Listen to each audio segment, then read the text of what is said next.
salah satu program unggulan kita adalah kita mau kasih makan siang dan susu kepada semua anak Indonesia. Modar, TKN Prabowo Gibran ketahuan nyolong video santri tanpa izin, gak terima, Ponpes Darul Ulum Pamekasan kirim surat protes. Mantap berani speak up. Makan siang dan susu gratis untuk masyarakat, untuk siswa tepatnya, itu bukan sebuah kampanye, karena memang Pak Prabowo belum ditetapkan sebagai capres.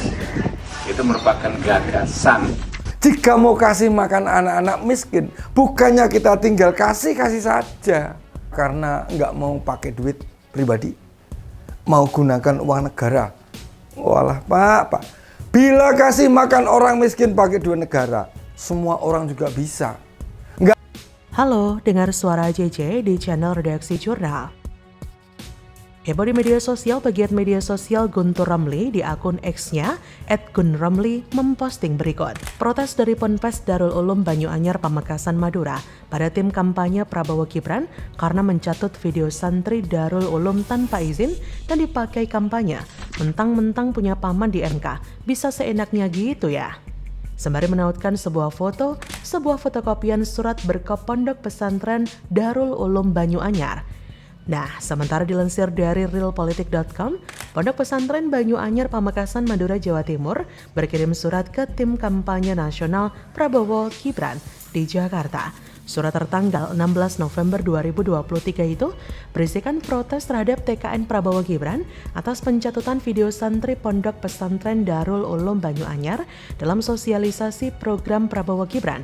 Dalam surat itu disebutkan, tim Prabowo Gibran telah mencatut video santri Darul Ulum yang beralamatkan di Desa Patuandaja, Kecamatan Palengaan, Kabupaten Pamekasan tanpa izin. Berikut bunyi surat tersebut seperti dilansir dari Kamis 16 November. Maka dengan ini pengurus LPI Darul Ulum Pondok Pesantren Banyuanyar mengajukan protes atas pencatutan video tanpa izin tersebut. Atas pencatutan itu, Pondok Pesantren Darul Ulum Banyuanyar menuntut tim kampanye Prabowo Gibran untuk meminta maaf dan mencabut video tersebut. Menuntut pihak TKN Prabowo Gibran untuk meminta maaf dan mencabut gambar tersebut dari video dari yang kami maksud. Video yang dipersoalkan Pondok Pesantren Darul Ulum Banyuanyar diunggah akun tersebut, tepatnya detik 038 sampai 040. Menurutnya, pada detik tersebut terdapat tayangan video yang merupakan santri Banyuanyar dan video tersebut dicatut tanpa izin. Surat bernomor 2825-A1-2-23-PPB-11-2023 itu ditandatangani oleh Ketua Umum Pengurus Pondok Pesantren Banyuanyar Muhammad Khalil Asyari. Hingga berita ini ditulis, unggahan video yang diprotes itu masih belum juga dihapus. Tapi setelah Cici lihat lagi, per hari ini, 17 November, video tersebut sudah dihapus.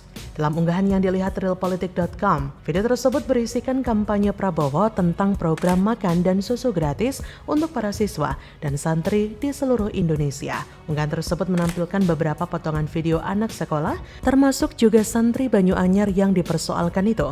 Pada video itu terdapat suara seorang narator yang mengatakan bahwa mulai 2024, anak sekolah seluruh Indonesia tak perlu lagi bawa uang jajan. Kata narator tersebut, gak perlu bawa uang jajan soalnya anak sekolah akan dapat susu dan makan gratis dari Prabowo dan Gibran. Kemudian terdapat pula suara Prabowo terkait programnya memberikan susu dan makan gratis untuk anak sekolah itu.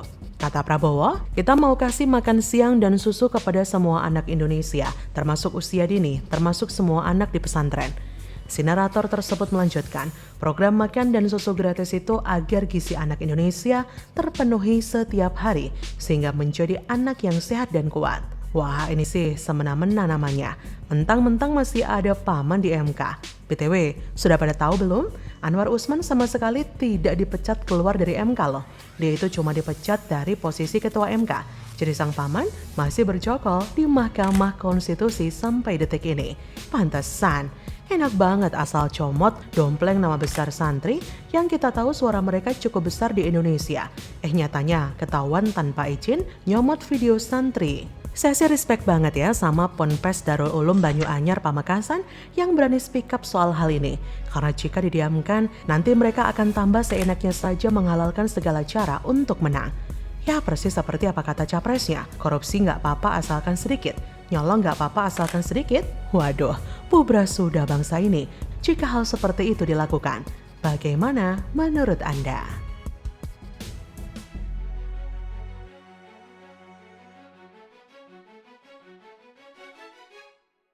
Yang dibutuhkan satu, mendiskualifikasi Prabowo Gibran sebagai calon presiden dalam calon wakil presiden Republik Indonesia, karena kita menilai pencalonan tersebut adalah cacat moral, cacat etika, cacat moral.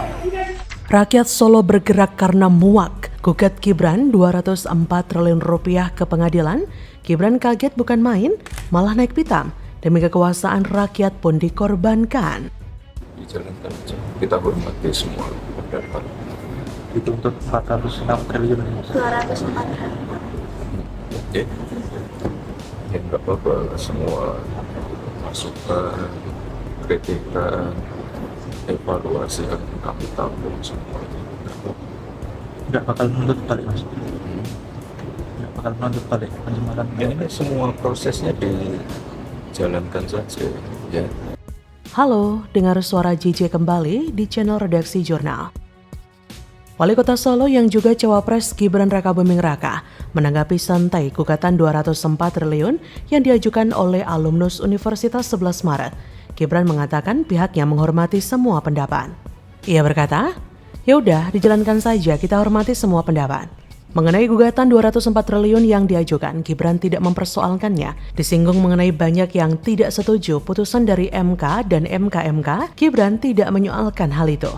Menurutnya, semua masukan hingga kritikan bahkan evaluasi ia tampung. Ditanya apakah akan menuntut balik, Gibran mengikuti proses hukum yang ada. Ia berkata, "Ya nggak apa-apa, semua masukan, kritikan, evaluasi kami tampung semua. Nggak apa-apa, semua proses jalankan saja ya." Sebelumnya, penggugat perkara nomor 90 tentang batas usia minimal Capres dan Cawapres Almas Sakibiro dan Cawapres Koalisi Indonesia Maju Gibran Rakabuming Raka digugat di Pengadilan Negeri PN Solo oleh Aryono Lestari. Gugatan tersebut disampaikan secara online. Aryono merupakan alumnus UNS sebagai warga Indonesia yang merasa hak politiknya terganggu dengan putusan MK tersebut. Kuasa hukum Aryono Lestari, Andika Dian, mengatakan pihaknya mengatasnamakan dirinya sebagai tim Gibran, giliran berantakan. Almas sebagai tergugat 1, Gibran sebagai tergugat 2. Dalam pengajuan gugatan Almas disebutkan Andika mencatut Universitas Negeri Surakarta. Menurutnya itu bukan UNSA melainkan UNS. Kata Andika, karena dalam uji material yang dilakukan Almas di situ terjadi pengaburan atau pembohongan bahwa dia adalah mahasiswa Universitas Negeri Surakarta. Padahal tidak ada. Yang ada Universitas Surakarta atau yang disingkat UNSA. Tim Gibran berkesimpulan bahwa tergugat selayaknya mengganti setiap warga negara sebesar Rp1 juta dikalikan seluruh jumlah pemilih tetap pemilihan umum 2024 yaitu sebesar 204.807.222 orang sehingga totalnya menjadi 204 triliun lebih. Nilai tersebut diberikan kepada lembaga terkait sebagai anggaran pendidikan dan kepada seluruh warga masyarakat untuk mendapatkan pencerahan mengenai ilmu kewarganegaraan yang baik. Mimpi apa sih bro? Anak bau kencur yang notabene pedagang martabak bisa langsung terpilih menjadi wali kota Solo dan kini langsung lompat menjadi salah satu cawapres di pemilu 2024. Bukan melalui mekanisme yang natural, tapi melalui dukungan partai lain yaitu Golkar. Kalau dikatakan Gibran terpilih menjadi cawapres berdasarkan prestasinya semata, ya sangat tidak mungkin sekali. Kalau tidak mau dikatakan mission impossible. Ibarat kata pepatah ada udang di balik bakwan. Kini pertanyaannya, siapa sih yang bermain di sini? Siapa dalangnya ya? Di mana? Di mata awam saja langsung terlihat gamblang segamblang petir di siang bolong. Tentu saja sang ayah, penguasa nomor 1 di negeri ini. Semua bermula jauh-jauh hari sebelum penetapan capres-cawapres. Politik gerilya ternyata sudah dilancarkan sang penguasa secara cermat dan hati-hati. Jujur saya adalah salah satu dari jutaan fans dan pendukung Jokowi selama 2 periode yang pada masanya juga aktif ikut mempromosikan beliau ketika mencalonkan diri menjadi presiden. Dan jelas saya bukan satu-satunya yang patah hati dan kecewa. Orang bilang cinta itu buta, mungkin ada benarnya. Apalagi seorang Jokowi yang terus terang saja belum pernah bertemu secara langsung tatap muka. Tapi kini tabir sudah terbuka dan layar sudah disingkap sendiri olehnya. Warga Indonesia disuguhi dagelan politik murahan. Isinya tentang usaha pelanggengan kekuasaan. Siapa sangka seorang Jokowi yang dikatakan mukanya ndeso, kurus kering, pelangap longo, ternyata nafsu berkuasanya lebih besar daripada presiden-presiden sebelumnya. Sungguh miris, kalau tidak mau dikatakan ikut prihatin. Jadi memang pantas jika Gibran ini digugat sama warganya sendiri sampai ratusan triliun. Mari berdoa semoga terkabul gugatan tersebut. Mumpung pamannya udah nggak ada di MK. Tapi bokapnya kan masih berkuasa. Mana bisa? Silakan tulis komen Anda di kolom komentar.